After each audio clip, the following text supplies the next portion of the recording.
Olá, mais um programa Olhar Municipal e hoje nós temos aqui a doutora Andréia Duarte.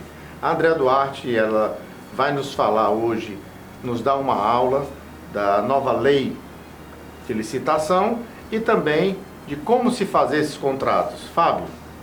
É isso, Baravil. É com muita honra que a gente recebe a doutora Andréia Duarte, que tem um trabalho muito forte e moderno sobre gestão de licitações e contratos. Ações que os prefeitos, os presidentes de câmara, os secretários municipais precisam ter muito entendimento exatamente para que os processos de licitação corram com toda a segurança jurídica necessária e de extrema viabilidade para as cidades, para as gestões. Andréia, obrigado pela tua presença. Eu que agradeço. É um prazer recebê-la aqui no Olhar Municipal. E a nossa temática é essa: municípios, cidades, gestões, né? E as gestões precisam aí estar adquirindo, comprando sua merenda escolar, comprando seus insumos para os hospitais, para os postos de saúde. E os processos licitatórios precisam acontecer de forma clara e juridicamente perfeita. Até né? porque, Assim. Fábio, doutora Andréia, o problema é exatamente esse, é que os municípios muitas vezes deixam, nós já falamos aqui até anteriormente no programa, eles deixam de receber verbas federais que estão à disposição dos municípios, não só do estado do Ceará, mas de todo o Brasil. Eles estão ali, um montão de verba, e essas verbas muitas vezes elas não são utilizadas. Por quê? Porque os municípios, além de não saberem fazer os projetos licitatórios, tem um outro problema também: não tem quem os faça. E aí essa verba é toda jogada e perdida, e os municípios ficam sem realizar o que é de mais importante para a sociedade, o que a sociedade precisa. E isso é em todos os aspectos, viu, Fábio, doutora Andréia? Isso eu digo porque eu já tive experiências de observar vários municípios deixando de receber verbas federais. Elas voltam porque não sabem licitar. É verdade. Então, como é que funciona hoje, André? Obedecendo a nova lei de licitações, um processo de tomada de preço e licitação? No caso, a nova lei ela tem 194 artigos. Né? Então, o que foi que aconteceu? Através do artigo 194, ela deu a vigência, que passou a ter a vigência, a nova lei, a partir de 1º de abril de 2021. Entretanto, o artigo 191, combinado com 193, ele deu uma oportunidade. Para quê? Para que os municípios e câmaras se adaptassem a essa nova lei, dando por ser 2 anos para você ainda poder processar através da lei antiga, que no caso seria a 866, a 10.520 e a 12.462, que é a da RDC, que foi aquela lei da Copa do Mundo, não sei se vocês lembram. Sim. Então, o que foi que aconteceu? Com isso, o legislador ele quis que a administração não parasse, porque ela não pode parar, e ao mesmo tempo ela fosse adaptando à nova lei, o que não está acontecendo. O que é que está acontecendo? As pessoas estão procrastinando, estão levando isso com o tempo, deixando para amanhã, para depois de amanhã. Vai chegar o 1º de abril de 2023 e quando você vê, você não poderá mais usar a lei antiga, você terá que usar a lei nova de licitações. Então ela trouxe várias novidades e ela flexibilizou também a forma de fazer o processo licitatório. Por exemplo, Flexibilizou, facilitou na realidade. exatamente. Né? Porque antigamente diziam que porque é raro, porque é muito complicado a gente fazer e tudo mais, mas hoje, com essa flexibilização, eu quero dizer também que a doutora é advogada, por isso que ela tem bastante experiência na área. E continuando aqui dizendo, é exatamente isso, que falta é exatamente você ter pessoas, né, ou escritórios, né, habilitados e capacitados para isso, não é isso? Isso. Olha, só para você ter uma ideia, a nova lei, ela tirou a tomada de preço, tirou o convite, justamente com a intenção de facilitar, Porque a tomada de preço, ela dava 3 dias para você trazer, se cadastrar no município. Ou seja, se você não fosse cadastrado, você não poderia participar. A mesma coisa ocorreria com convite. Hoje em dia não, ele só deixou a concorrência, o pregão, né? Tem o diálogo competitivo, que é uma modalidade nova, a questão do leilão e a questão da concorrência, como eu disse, e tem também o concurso. Pronto. Antigamente eu lembro bem que o município, para beneficiar A, B ou C, ele no próprio requisito da licitação, eles colocavam algum item que beneficiasse, por exemplo, só o Fábio. E você ficava de fora. Por quê? Porque aquele item específico só quem tinha era ele. Empresa tinha. Só quem tinha era ele. Então você tinha várias licitações, vários concorrentes, mas na hora da licitação do checklist, ele era desclassificado, você era desclassificado e eu ganhava. Então, a licitação, na realidade, ela não tinha uma lisura, não tinha ela não era, como diz o outro, livre para quem tivesse realmente o melhor preço ou as melhores condições. Ela determinava quem ganharia. Nessa nova lei, pode acontecer isso? Não, justamente no artigo 11, ele vem trazendo que a alta administração, ela tem que dar confiabilidade ao processo licitatório, ou seja, ela põe na própria lei que a administração pública, ou seja, o poder público, ele é obrigado a trazer essa confiança para quem está participando, no caso o licitante, né? O que antigamente não tinha. E a parte das penalidades, elas ficaram mais severas. Ainda bem, né? Agora, com esse caráter, que é a frustração do caráter competitivo, que você está dizendo. Então, nesse caso, ele ficou, só para você ter uma ideia, ele saiu da detenção para a reclusão. É bom você explicar essa diferença de detenção para reclusão. Porque a detenção ele começa no semiaberto, né?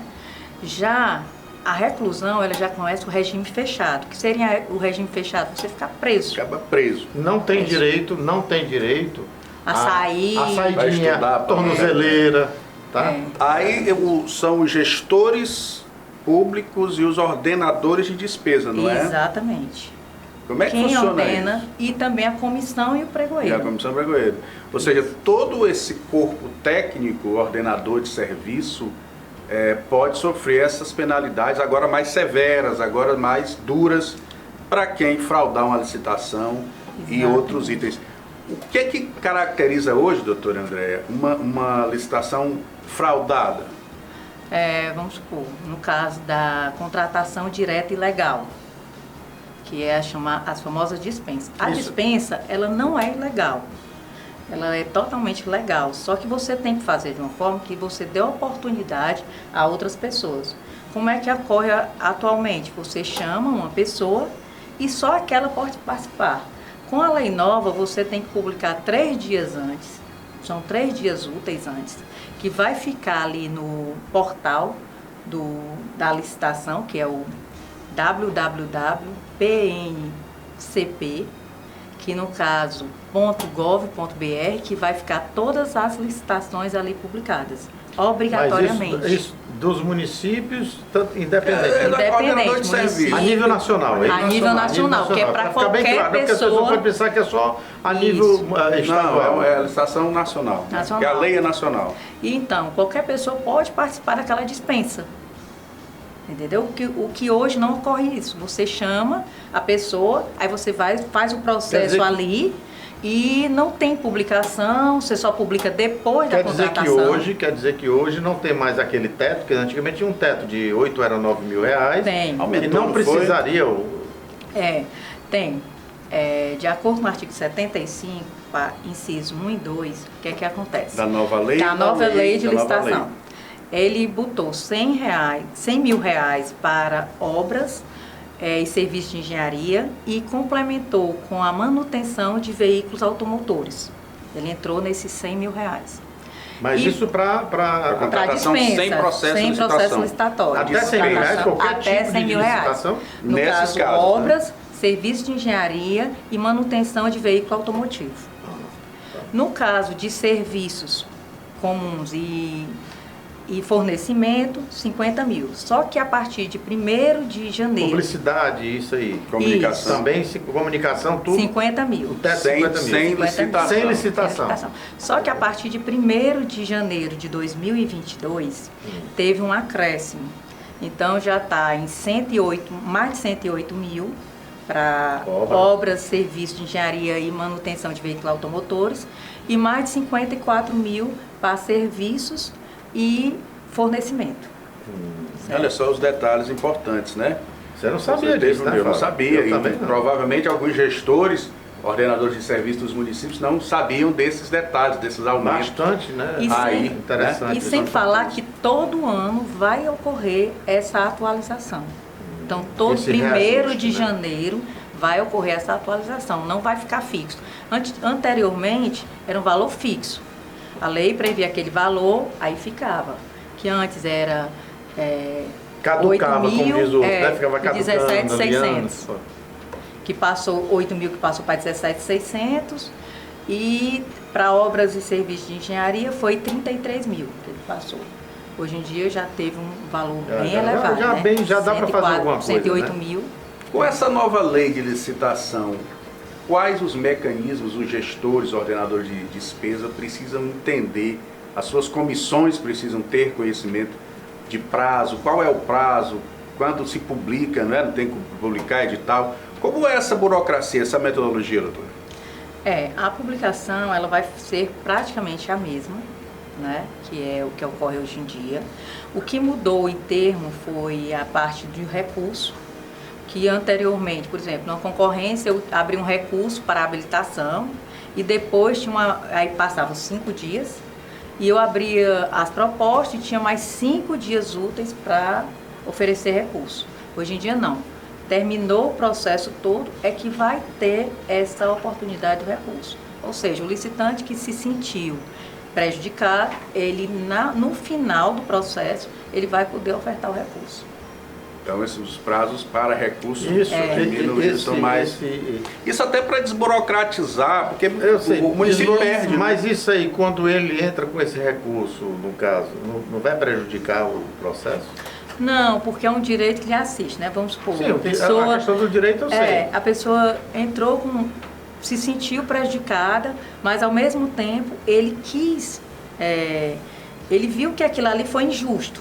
Aí ele entra com recurso e a comissão ou o pregoeiro vai analisar se ali tem fundamento ou não. Se tiver fundamento, ele retorna ao processo. Mas isso, antes do... Eu fiquei aqui um pouco na dúvida. Antes de finalizar o processo. Isso. O processo Isso. está em andamento, Isso. ele foi eliminado no começo, entra com esse recurso alegando que foi prejudicado, né? A comissão aceita... Essa sua discussão, vamos para o segundo bloco. eu hein? já estou recebendo ali do Francisco ali já um sinalzinho, né? Bom, então vamos fazer o seguinte, nós vamos deixar esse detalhe para o nosso segundo momento. Nós voltamos já já com o Olhar Municipal.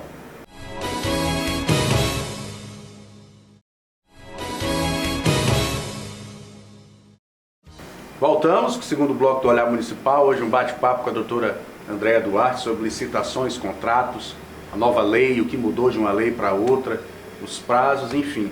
E o Walter Bardavil tem uma dúvida que ficou do bloco anterior, que agora a doutora vai esclarecer sobre prazos de recurso nas licitações, não é isso, Bardavil? Eu quero saber como é que fica, né? Quando a pessoa se sente prejudicada, a gente estava falando sobre isso aí, mas nós tivemos que entrar para o nosso pequeno break, então devolvo aí para a senhora, para que a senhora nos responda agora como a pessoa consegue recorrer de um processo no processo licitatório. Pronto. É porque com a lei 866, você tinha a fase de habilitação, aí você entrava com recurso, caso se sentisse prejudicado, E teria a fase da proposta, que também seria outra oportunidade de entrar com recurso, né? Já no caso da lei nova, o que foi que ela fez? Ela diminuiu esta quantidade de recurso, ela só botou um recurso. Ou seja, no final de tudo. Ao término do processo de licitação, de tudo. Antes da assinatura do contrato, né? Exatamente. Antes, primeiro vinha a fase de habilitação, depois proposta. Hoje em dia, na nova lei, ela ficou igual ao pregão. Então, todas as modalidades começam pela proposta, a classificação na proposta, ou a desclassificação, e a habilitação ou inabilitação. Terminou essa fase, é que você vai ofertar o recurso. E só são 3 dias úteis, o que anteriormente eram 5 dias úteis. E no caso do pregão ficou a mesma coisa, só que passou a ser 3 dias úteis, que eram 3 dias corridos, só que agora não precisa mais de motivação. Na Lei 10.520, você precisa ter uma motivação para poder impetrar um recurso. E cabe ao pregoeiro aceitar ou não aquela motivação que você fez. O pregoeiro tem esse primeiro, digamos, julgamento antes, de um recurso? Com a Lei 10.520, sim. Agora não mais. Agora não. Não mais. Mas me fale aqui sobre os prazos, né? Porque pelo jeito os prazos, em vez de diminuir, fizeram para aumentar os prazos. Os prazos de contratação e de renovação de possíveis contratos, não é isso? Exatamente. Agora... É isso que eu entendi? Isso. Bom ou ruim isso? É interessante para a administração pública, porque ela vai ficar manter com valores serviço, e ter valores que vai ser vantajoso, né? Vamos dizer assim, ela não vai sofrer aquela atualização. Vantajoso para quem? Para a administração pública. Vamos para frente. Né? Mas precisa também da aceitação do licitante, no caso do contratado. Né? Hoje, pela Lei 866, o serviço continuado você pode prorrogar por 60 meses. E, excepcionalmente, você pode prorrogar por mais de 12 meses, ou seja, um total de 72 meses. Na lei nova, os serviços continuados eles vão ser decenal, ou seja, vão ser prorrogados por até 10 anos. Olha só que Mas, Fábio, né? olha, 10 anos, presta bem, se eu tenho um mandato de 4 anos, então vamos supor que eu me reeleja mais 4 anos, tudo são bem, 8 aí anos, tudo bem. Mas o processo dos primeiros 4 anos, ele já está rolando, porque já tem que estar, do primeiro ano de mandato, ele já tem que estar processando. Isso. Né? Tem o segundo ano e ainda continua processando, que aí a soma com o do segundo, do terceiro e do quarto. E aí o cara ganha o segundo. Como é que vai funcionar isso, pelo amor de Deus? Quando é que você vai prestar conta se ele trabalhou errado, se ele fez tudo errado? Porque as cortes de conta, elas olham os aditivos. Os aditivos são analisados se você está fazendo realmente um aditivo da forma correta, se aquela prorrogação foi vantajosa para a administração pública, se não houve aumento no valor, porque pode ocorrer o aumento, mas em torno de quê? Dos 25%, né? Que a lei precisa ser comprovado. Precisa ser comprovado. E encaminhado ao Tribunal de Contas? Nesses precisa casos. ser justificado. Justificado. No próprio processo licitatório. Uma pergunta que não quer calar. Nesses casos, quais os órgãos fiscalizadores, quais os órgãos que são responsáveis para analisar as contas? Câmaras municipais e Tribunal de Contas. Dos Tanto estados. do Estado como da União. Está explicado. E em última instância a União, né? Interessante essa questão dos prazos. Aí vem uma questão política que pode aí engoldar, como a gente diz popularmente, porque de repente você tem uma gestão, a gestão se reelege, mas aí determinados contratos entra numa possível outra gestão. Mas tem, a doutora deve saber disso, se não sabe vai ficar sabendo, mas tem uma tal de uma sexta sessão. Sabe qual é? Não. Tem uma sexta aí? O que é que acontece? Pode ter um engoldo político É só para relaxar um pouquinho, porque isso é realmente muito sério. Porque se um outro grupo político assume o município, ele pode contestar aquele serviço prestado? Não, ele simplesmente não vai aditivar. Ele não é obrigado a aditivar. Agora, os 2 anos que ainda está vigente o contrato, ele é obrigado a cumprir ou ele pode contestar? Não, ele pode, por exemplo. Por exemplo, a nova gestão, por exemplo. A nova gestão. Eu Chegou ao final trabalho- dos 4 anos. Eu trabalho 4 anos. Perco a eleição, a reeleição. Então, quem entra... É obrigado a cumprir aquele Não, contrato? não. Aí já melhorou a situação. Ele não precisa cumprir porque ele só vai aditivar caso ele veja Não, que seja necessário. vantajoso. Vantajoso ou que vale a pena. E que o outro também não cometeu erros que ele possa... Alguma tecnia, dar uma alguma tecnia que ele possa... contestação. Exatamente. Porque às Dá vezes continuidade, pode né? ocorrer também de, por mais que seja outra gestão, aquela gestão que iniciou achar vantajosa aquela proposta prestação de do trabalho, serviço sim, que serviço tinha. prestado. Vou dar um outro exemplo. No caso de software de gestão, no caso de equipamento de informática, hoje em dia são 48 meses. A partir da nova lei, ela vem com uma prorrogação de até 15 anos. Ou seja, geralmente essa forma de equipamento, software de gestão, não é uma coisa que se muda, né? Eles são sempre praticamente as só mesmas. algumas atualizações, alguma coisa. Porque se está funcionando, eles geralmente deixam. Mantém o serviço. Por falar em software de gestão, nas atividades públicas de gestão pública e de gestão legislativa, nós podemos observar uma série de empresas que estão aí se especializando em criar softwares, sistemas diversos que vão orientar os gestores nas licitações, né? Isso. Como é que funciona isso hoje? Tem portais da transparência, né? Tem a questão de sistemas que podem prever ou lhe precaver de vocês, do gestor responder por possível tecnia na questão da instrumentalização, né? E na questão de não sofrer penalidade por uma falta de carimbo, por uma falta de rúbrica, uma falta de uma assinatura. Então tem vários sistemas que estão vindo para poder auxiliar a gestão. Essa questão da transparência, eu às vezes eu fico, como diz o ditado, com a pulga atrás da orelha. Por quê?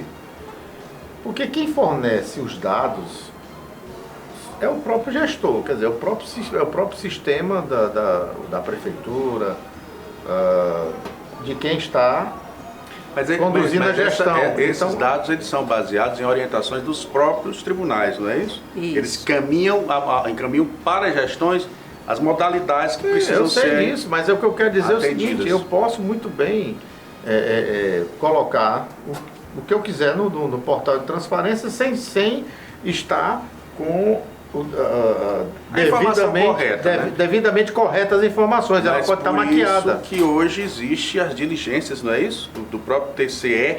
Não sei se eu estou falando isso aqui porque é uma coisa que aconteceu. Nos Estados Unidos, vários bancos entraram com balanços astronômicos, com lucros exorbitantes, e era um tremendo de um buraco negro que foi criado, e quando houve a denúncia do buraco negro, e nem o sistema detectava.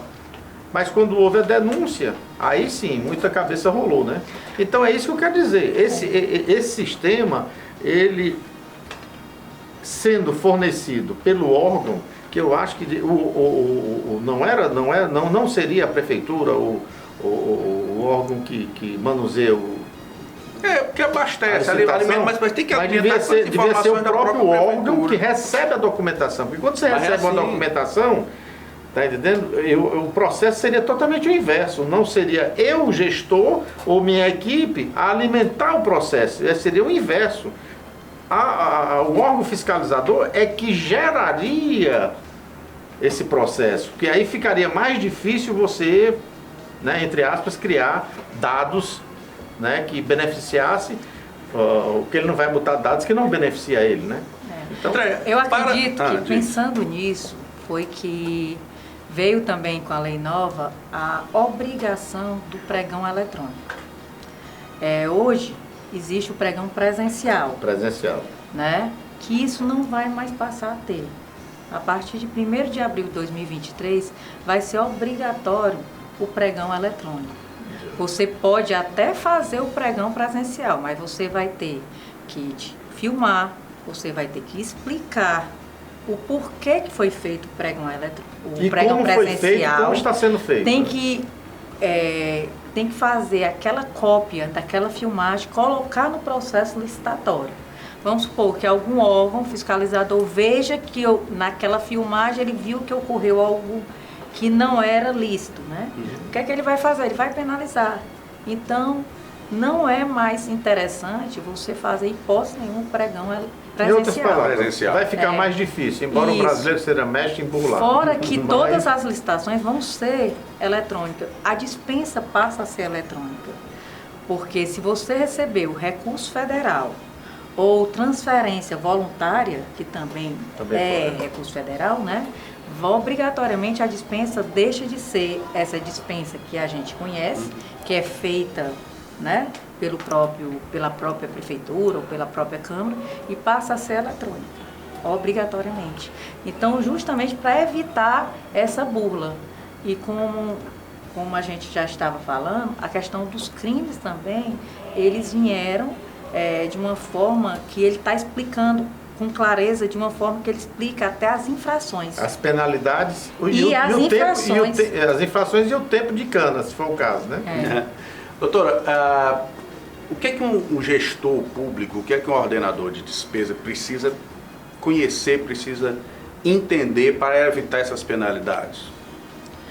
Ele tem que saber bem sobre a lei nova, ele tem que querer não mais procrastinar, não mais Quanto mais rápido se adequar, exatamente, melhor. Porque a lei, essa lei nova, ela vem justamente para isso, para lhe ajudar como gestor, para você não responder. Por Ou um lado, seja, ela está facilita, facilitando. mas a coisa tem que ser bem clara. Mas ela vem, ao mesmo tempo que ela facilita, ela deixa maior transparência. Isso. Então, na transparência é onde todos os órgãos vão ver que você está fazendo o dever de casa, vamos dizer assim. Exatamente. Foi uma aula, né, sobre licitações e contratos com a doutora Andréia Duarte. Eu quero te agradecer por essa oportunidade, por esse conhecimento. Deixe aí seus contatos, sua rede social, para que as pessoas que querem entender um pouco mais sobre licitações e contrato onde pode te achar. É Andréia KS Duarte, DD. Não tem I, é Andréia sem I. Andréia KS Duarte, DD. Isso é no Instagram, eu dou várias dicas sobre licitação, como o licitante pode concorrer, né? Que a questão também vem muito séria na penalização para o licitante. Tanto que, por exemplo, tem um artigo 7º da Lei 10.520, que ele diz que você não pode apresentar documento falso. Na Lei 10.520, isso não está sendo levado muito a sério. Já a nova lei, ela vem obrigando. Se por um acaso você apresenta uma declaração dizendo que está cumprindo todos os requisitos do edital e não cumpre, você pode sofrer penalização. É isso, até uma próxima oportunidade. E o nosso amigo Álvaro Lins esteve presente na festa de aniversário da gloriosa ASEG, Associação Cearense dos Jornalistas do Interior, presidida pelo jornalista Walter Bardavil, e o Álvaro colheu aí algumas imagens que você vai acompanhar aqui no nosso telão. E até a próxima. Os 59 anos, 59 anos da SEG não passaram em branco, muito pelo contrário. Uma festa lindíssima, inclusive comemorando 2 aniversários da nossa primeira vice-presidência, Gláucia Gondim Tavares. A Associação Cearense dos Jornalistas do Interior completou neste mês de julho 59 anos de fundação. A festa de aniversário teve direito a bolo e parabéns. 59 anos de história, uma instituição representativa dos comunicadores do interior e da capital, que tem hoje à frente o presidente Walter Bardavil, âncora do Olhar Municipal, e que hoje também recebe o jornalista Álvaro Lins, recém-associado à SEG, que é um dos nossos colaboradores também do Olhar Municipal, tanto em externas como nos comentários e estúdios. Bardavil, 59 anos de ASEG, uma instituição rica em história e em conteúdo. O que é que você tem a falar dessa data?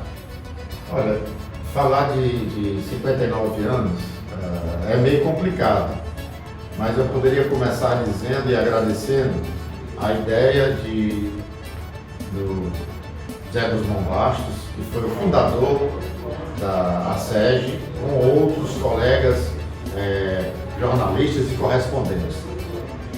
Eles tiveram essa ideia para dar uma visão e oportunidade para os correspondentes do interior, né? Porque antigamente não existia a comunicação que nós temos hoje, né? Então a comunicação é quando acontecia um fato relevante no interior, ele demorava quase uma semana para chegar. Então foi criada uma agência de notícias dos correspondentes que gerou a SEG. E a SEG também, só um pouquinho dessa lembrança, a SEG ela foi também um pedaço da ACI, Associação Cearense de Imprensa, né? Então ela surgiu